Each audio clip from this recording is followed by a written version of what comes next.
Foreign ministers from ASEAN member countries and neighboring nations are meeting in Singapore. Earlier, we told you about a recently released U.S. intelligence community report that lists President Duterte among worldwide threats to democracy and human rights. This might have at least short-term impact on U.S. and Philippine relations. Military cooperation is important here. The Mutual Defense Treaty claims that the Trump administration is chaotic and incompetent. This is not new. A lot of this stuff has been reported in the past. So why is this book so controversial that the president has to try to stop its release? No matter what happened behind the closed doors, whatever progress was made, it was totally overshadowed by what was said in terms of the undermining of American intelligence officials on foreign soil. And I think we have to underscore just how grave that is. Ambassador Igor, the fallout is just beginning. We're seeing a lot of countries jump on this solidarity movement. But Australia did throw out the idea of boycotting the World Cup in June. Do you think that is a concern? It's day 24 since the crisis in Marawi began, where militants from the Maute group raised the black flag of the Islamic State in the city. Reports of gunshots and explosion at the casino complex. Our correspondent, Angel Movido, is there. She's joining us on the line. Angel, can you answer any of the questions that we have here? Philippines is the only country in the Asia-Pacific region where teen pregnancy rates rose over the last 2 decades. We're hearing from women rights groups about how big of concern this is, because it doesn't just affect the poor, it affects everyone. I wanted to challenge your perception that these drugs or these products were not approved. Are you talking about they weren't approved by the FDA here in the Philippines? Major problems. But not the implants then, but what about the pills and the hormone injections that have already been used in this country? They've been in the market for a long time. Wow, come here. This looks like cotton candy mush. It's kind of weird because you have this like shaved ice, and then you have the syrup of the chocolate, and then you have the powder of the milk. So you're like, what's happening here? It's a circle of life, and it moves our soul. There we go. To despair and hope. The Spartan Race, in case you didn't know, is the world's largest obstacle race, and it's here in the Philippines now. I'm going to give it a try with a familiar face, Gunter Taus. Where is Gunter? Oh. Okay. Not all temporary shelter for displaced Marawi residents are created equal. 4-meter by 4-meter tents dot this camp in Pantar, Lanao del Norte, one of dozens that house people who aren't able to stay with relatives. As you can see, these are yellow makeshift tents. About 109 families live in this community. Anissa Siomay has lived here since last year, after government forces clashed with ISIS-inspired Maute terrorists in May. She was pregnant when she fled the fighting and gave birth to 6-month-old Nasim while living here. For her other 6 children, life will never be the same. Yung 15 years old ko na anak, nag-graduate siya sa Iligan. Yung uncle ko ang nagpaaral. Nagpaaral. Okay. So she's leaving yung iba wala, naka-stop sa pagbago. Meantime, in Marawi City, 4x8 concrete temporary homes dot the hillside, each with its own simple bathroom, some fitted with satellite TV. Conditions are better for the residents here who are connected to powerful clans from Marawi. Kami ay yung may-ari ng lupa, yung pinsan ko. May-ari ng lupa nito. Frustrated residents like Ali Ampaso has this to say about the supposed disparity in services. Sasabi nila sa amin na mangyari na mapasa amin, pero hindi namin masiguro dahil yung pababayan namin na mahirap naman sa kanila, kay mga tribal yung mga iba, yung mga Marano kapag gano'n. Everyone is trying to find ways, solutions para mapabilis po yung rehabilitation and recovery, at hindi lang mapabilis but also to build back better. We know it is painful at difficult, challenging po yung mga pangyayari, but we call everyone that we work all together in this recovery. On Monday, NEDA released details of the Bangon Marawi Task Force's Comprehensive Recovery and Rehabilitation Program, which breaks down the government's strategy and action plan. After 18 months, pwedeng pumasok yung mga residents doon. At saka yung mga structure na hindi nasira 80%, they're not going to touch it kasi ipapa-rebuild sa may-ari ng lupa. More than 26,000 families have been displaced by the war in Marawi, and many of IDPs want to go home. But for some, there is no home to go back to. The once thriving Main Street has been reduced to bullet-riddled buildings filled with holes where terrorist snipers set up during the 5-month siege. The city's main mosque is now a shadow of its former grandeur. Back at the tent city, DSWD camp manager Roma Gato Omar does what she can to make life as comfortable as possible for the families. Karamihan na ng mga agency na nag-provide sa amin ng mga facilities, they are already pulled out. So wala nang nagme-maintain ng mga facilities. Hinihintay lang nila is yung hanggang kailan ba sila dito. The government don't still have a concrete plan kung kailan ba talaga. Kasi the temporary shelter is not done yet. While water, sanitation, and heat continue to be challenges in tent cities, residents have made it home, creating their own microeconomy by setting up sari-sari stores and hiring each other to improve their tents. The DSWD is providing skills training to ensure residents have a source of livelihood. Yung mga tatay, mabuti naman, halos lahat sila nakapag-training na masonry, carpentry, electrical installation. Skills residents hope will translate into a new start after the devastation. President, tulungan ninyo kami. A plea Marawi residents hope will be heard sooner than later. An admission by the Philippines defense chief that the Philippines is not capable of defending its territories in the South China Sea. In an exclusive interview with ABS-CBN News at a high-level security summit in Singapore, Secretary Delfin Lorenzana said it will take time for Manila to be ready to defend its claims in disputed waters. At present, we don't have any capabilities to even just to demonstrate to others that we are capable, because we're not capable. We don't have the capital ships. We don't have the weapons. Our sole airstrip in Pagasa is still very short, and it is unpaved. So we're trying to also pave that so that we can bring in our aircraft anytime. Because at present, you can only land there if there was 5 days of sunshine, because if it is soggy, if it is soggy and you cannot land. So that's one of the improvement that we're doing.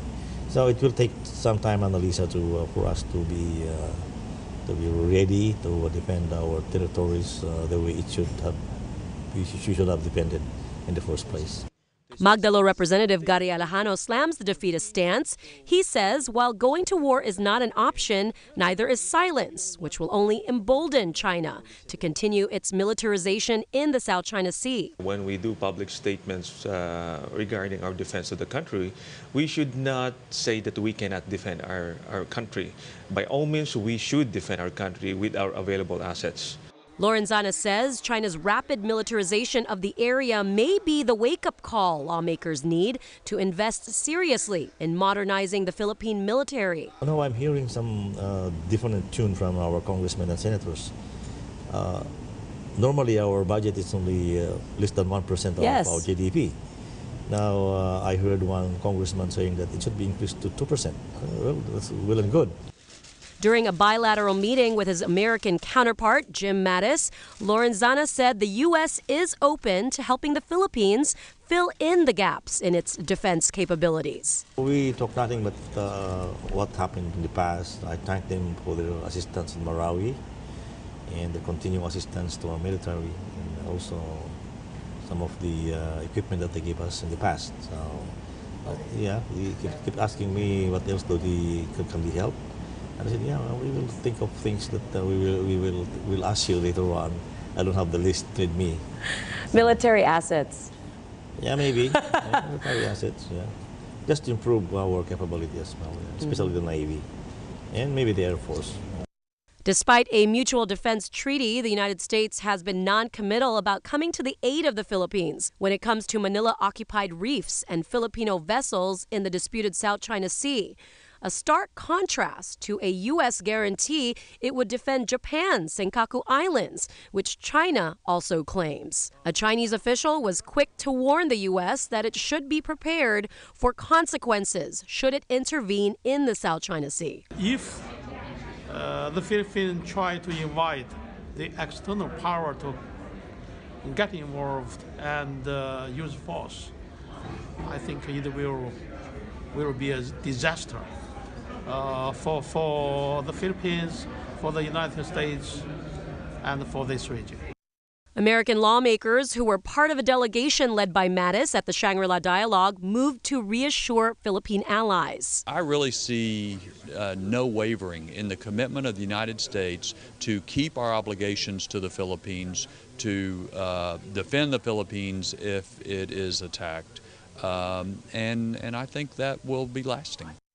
And while the U.S. condemns China's deployment of military weapons in the South China Sea, lawmakers say claimant countries need to take the lead. The United States can't care more for the sovereignty of the claimants than the claimants themselves. And so we look forward to working in partnership with them to achieve their own resolution. It's not something that we're going to determine. This is going to be determined according to international law and by the claimants. And so what we have to do is make sure that we give the room and the chance for international law to be observed.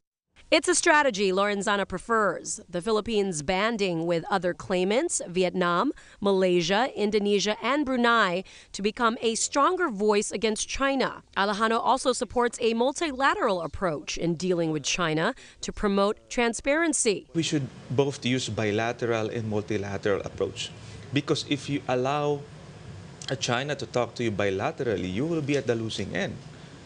We will never know what's happening inside a secret room when you discuss the issues on the West Philippine Sea. And when they go out of that room, nobody knows. So we want the issue to be out in the open in a multilateral forum so that China will be pressured in its dealings with the Philippines. Annalisa Burgos, ABS-CBN News.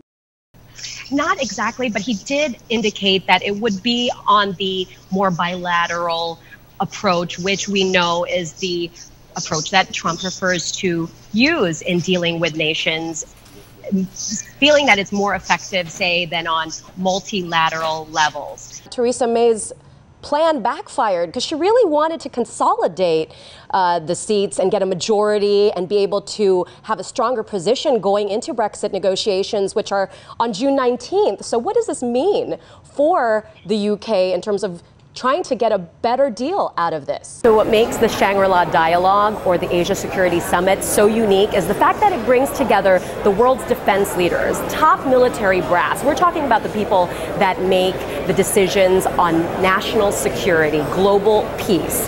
They are here, and essentially they engage in a sort of war of words sometimes over heated topics in the region like North Korea, the South China Sea, and for sure Islamic State and the rise of terrorism here in Asia. This is the 16th edition organized by London-based think tank, the International Institute for Strategic Studies, as well as the Singapore government. More than 500 delegates are expected to attend the three-day event.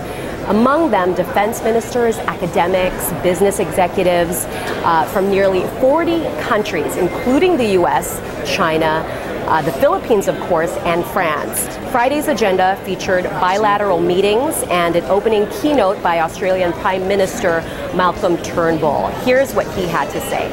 Some have been concerned that the withdrawal from the TPP and now from the Paris Climate Change Agreement herald a US withdrawal from global leadership. While these decisions are disappointing, we should take care not to rush to interpret an intent to engage on different terms as one not to engage at all. Okay, on Saturday at 9 a.m., U.S. Defense Secretary Jim Mattis will address delegates. A lot of anticipation about what he will be saying. They are expecting it to be a U.S. policy speech for the Asia Pacific. So a lot of people looking to hear about what the U.S. policy toward this region will be under President Trump. We expect him to talk about North Korea, of course, considering that the U.S. recently did a test of its missile defense system, successfully intercepting an intercontinental ballistic missile, or ICBM. And of course, they're going to again talk about the South China Sea, with the first freedom of navigation operation under President Trump just completed. A lot of people talking about that as a challenge to China because it was near its artificial island at Mischief Reef. Also, we're going to be listening for, of course, any comments on the global fight against extremism and the Islamic State. As we know, there are recent terror attacks at Manchester, Bangkok, Jakarta. So people looking for some indication on how the U.S. will address all of that. Typically, this is a male-dominated conference, a lot of testosterone here, but we're going to actually have an all-female defense minister panel about upholding the rules-based regional order. They're going to be the defense ministers from Japan, Australia, and France. Chinese military officials, meantime, taking part in some breakout sessions on Saturday afternoon. A lot of people looking forward to that, but noting that China did not send one of its senior officials from the PLA, saying that that was a missed opportunity, especially with everything that's going on in this region. Some speculating that it's the reason why is because they don't want to face a lot of the questions that are part of this type of dialogue. But the organizers did say that the reason why is because they've been focusing on their own, reshuffle of the PLA, and they decided to send lower level officials to the summit. Philippine Defense Secretary Delfin Lorenzana canceled his trip here. He was supposed to address delegates, but because of the ongoing crisis at home, he decided to stay home, and undersecretaries will be here in his place to discuss the topics of regional security for the delegates. In Singapore, at the Shangri-La Dialogue Asia Security Summit, I'm Annalisa Burgos for ABS-CBN News. Singapore's Prime Minister Lee Hsien Loong, the eldest son of the country's founding father, Lee Kuan Yew, is facing the first credible opposition to his rule. But it's from the unlikeliest of sources and forums. On Facebook, Lee's brother, Hsien Yang, and sister Wei Ling have accused their older brother of abusing his power for personal gain and acting literally like Big Brother. They posted statements and personal emails in a public family feud that's captivating netizens. There is no formidable opposition party or opposition figure in Singapore, so this is pretty much the de facto challenge that the government has to face, that the Prime Minister has to face, and it just so happened to be his own blood. Whether the accusations are true or not, who has more to lose is my question. Local journalists say the irony is not lost on Singaporeans. There's also the strange irony of Lee Kuan Yew's children, two of his children, claiming that there's repression, that there's threats, and saying, that this is, about the Singapore people, and we have got to fight against the oppression of our brother, as if, their father's legacy wasn't oppressive. And it's really strange, like this whole thing has blown up on Facebook because they can't trust the local mainstream media. But who clamped down on the local mainstream media and made it, what it is today? And so it seems as if, they're waking up to this idea that, the system has come back to bite them, and then now they're really unhappy about it. If he does sue them, then it's going to get even bigger play across the international media that, the Prime Minister of Singapore is suing his own siblings. It's going to prove them right when they say that he's repressive, and it's going to make it look like he is using his power for his personal goals. But if he doesn't sue them, it means that they're getting away with saying things that no other Singaporean will be able to say. In fact, a lot of the allegations that they've made, people have been sued for much less before already. So it seems as if at the moment they are getting away with saying a lot that no other Singaporean would survive saying. Unlike other sibling rivalries, this one threatens the image of Singapore's political system, one that other countries like the Philippines have come to admire for its efficiency and absence of corruption. Lee Kuan Yew and his ruling party earned respect for running a meritocracy that values rule of law. So any perceived nepotism or conflicts of interest threaten the government's credibility. But while Singapore's international brand could take a hit, don't expect any changes to local politics. At the end of the day, they will always side with the people or the party or the government that has given them their current comfortable living, the current stability of the country. So, you know, we've seen this throughout many election cycles. There will be a lot of loud opposition before the election, but at the ballot box, voters still end up voting for what they're familiar with. Prime Minister Lee will take questions in Parliament on July 3rd to address the controversy and defend his reputation. I deeply regret that this dispute has affected Singapore's reputation and Singaporeans' confidence in the government. As your Prime Minister, I apologize to you. And for the normally drama-free city-state, everyone will be watching what Big Brother will do.